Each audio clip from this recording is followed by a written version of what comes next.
pelemahan rupiah pada pekan lalu, apakah memang ini didominasi oleh adanya sentimen internal, terutama dengan adanya isu mundurnya Ibu Sri Mulyani dan juga bahkan 15 menteri yang dikabarkan mundur? Faktor rumor seperti itu memang sangat mempengaruhi ya, apa namanya, kurs gitu ya, sentimen gitu. Namun itu sifatnya jangka pendek karena rumor-rumor itu kan dalam waktu yang tidak lama akan terbukti apakah benar atau tidak gitu ya. Tapi memang dan juga sebenarnya kan dari Ibu Menteri Keuangan sudah membantah gitu ya. Mhm. Jadi apa namanya itu yang menyebabkan kemudian pelemahan rupiah juga terhenti ya. Meskipun mungkin tidak kembali ke secepatnya ke angka semula gitu ya, karena kepastiannya ini masih menunggu ya. Apalagi ini kan hari ini kita mendengar Pak Mahfud mengundurkan diri meskipun dengan alasan yang jelas ya, yaitu untuk menghargai ya pemilu supaya tidak apa namanya eh, menggunakan fasilitas negara gitu ya. Jadi itu tetapi kemudian kan muncul lagi rumor apakah ini kemudian menjadi awal gitu ya. Jadi memang market lagi eh, melihat ya seperti apa perkembangannya.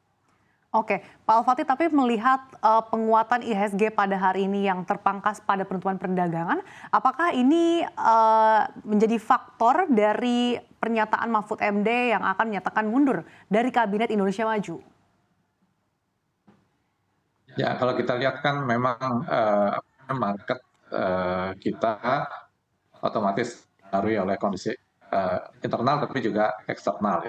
Kalau kita lihat di eksternal itu memang kebetulan market juga lagi apa namanya market global juga lagi oke-oke aja gitu Mhm. ya. Jadi sementara kan kemarin juga ada tekanan di market global. Jadi apa namanya faktor pengunduran diri Pak Mahfud dan itu pun juga sudah disampaikan dalam beberapa hari terakhir ya kemungkinan ke arah sana. Jadi market nggak terlalu terkejut juga ya. Kenaikan market ini memang juga dipengaruhi regional dan juga teknis ya dan barangkali juga apa namanya sedikit mereda kekhawatiran Sri Mulyani mengundurkan diri.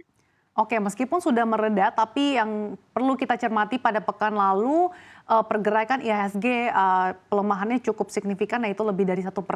Tapi apakah Anda melihat ini juga menjadi cerminan bahwa investor betul-betul khawatir kalau sampai Menteri Keuangan Sri Mulyani mundur ketimbang adanya pernyataan Presiden Joko Widodo yang menyatakan netralitas Presiden dan juga Menteri yang boleh berkampanye? Ya, kalau untuk jangka pendek soal presiden berkampanye mungkin tidak terlalu bermasalah ya. Apalagi kan dengan dahsyatnya bansos gitu ya, sehingga kemudian dana beredar di masyarakat itu bagaimanapun bagi market itu positif gitu ya. Dibandingkan dengan misalkan Menteri Keuangan mundur gitu ya, karena kalau Menteri Keuangan mundur kan kebijakan yang sudah dijalankan selama ini apakah akan dilanjutkan oleh menteri yang baru ya. Jadi itu faktor ketidakpastiannya lebih tinggi kalau Menteri Keuangan mundur daripada netralitas presiden gitu ya. Oke. Tetapi untuk jangka panjang mungkin akan berbeda gitu ya karena apa namanya netralitas ketika kemudian pemilu tidak dipercayai, nah itu akibat akibat akibat berikutnya yang kemudian menjadi perhatian seperti apa nanti reaksinya seperti itu. Oke, Pak Al-Fatih, tapi kalau dari pelaku pasar sendiri, apakah sudah ada nama-nama yang beredar muncul yang kira-kira ini menjadi harapan para pelaku pasar yang kira-kira ideal untuk menggantikan Sri Mulyani jika memang nantinya mundur? Ya, tentu diharapkan adalah profesional dan juga yang apa namanya punya kredibilitas dan apa track record ya gitu ya. Dari tiga calon yang tadi juga sudah dibahas oleh CNBC itu Bambang Brojo kan itu Menteri Keuangan pertama apa namanya Pak Jokowi ya, tapi setelah 2 tahun lebih kurang itu kan digantikan oleh Ibu Sri Mulyani ya. Jadi mungkin lebih apa namanya, itu sudah ada sejarah sendiri gitu ya. Jadi eh,